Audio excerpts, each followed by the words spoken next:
Hi guys, ayan, so marami na naman pong tapon dito. Ang daming mga ito yung mga tapon-tapon na naman. Ayan. Mga pwedeng mapakinabangan.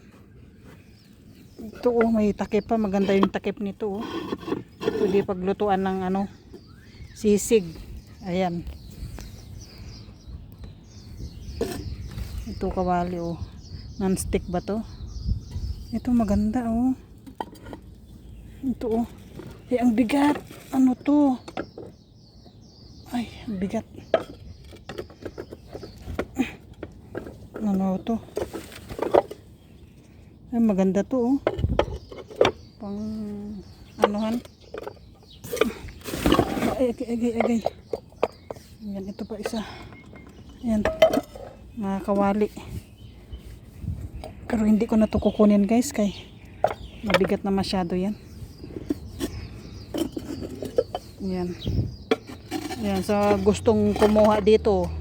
Dito lang yan sa ito parang to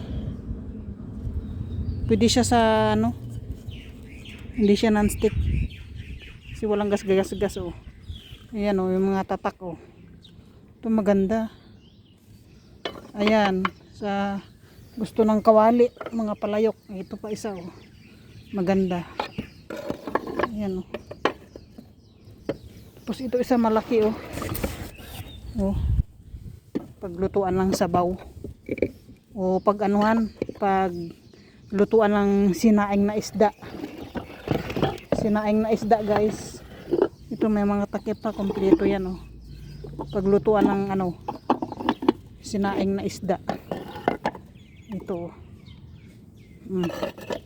ito yata takip niya ito takip niya. Yan ganda. Wala pang sira yan. Buo pa. Mauling lang. Yan, sa gusto nito guys, punta lang kayo dito sa Beaufort Street sa section B. Ayan.